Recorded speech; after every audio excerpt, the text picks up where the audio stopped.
పిల్లలకి school start అయినాయి కదా. వాళ్ళకి లంచ్ బాక్స్లోకి ఏదో ఒక వెరైటీ పెడుతూ ఉండాలి. అలాంటప్పుడు ఈ సోయా రైస్ని ట్రై చేయండి, చాలా టేస్టీగా ఉంటుంది. ముందుగా స్టవ్ మీద ఒక ప్యాన్ పెట్టుకొని 2 టేబుల్ స్పూన్ల నూనె వేసుకున్న తర్వాత నానబెట్టుకున్న మిల్ మేకర్ని వేసుకొని ఫ్రై చేసుకోవాలి.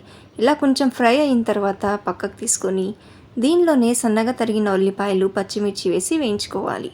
ఉల్లిపాయలు కాస్త మగ్గిన తర్వాత 1/2 టేబుల్ స్పూన్ అల్లం వెల్లుల్లి పేస్ట్ వేసి పచ్చివాసన పోయేంత వరకు ఫ్రై చేసుకున్న తర్వాత తురిమిన క్యారెట్ వేసుకొని ఫ్రై చేసుకోవాలి. దీంట్లో మీరు కావాలనుకుంటే బీట్రూట్ని కూడా యాడ్ చేసుకోవచ్చు.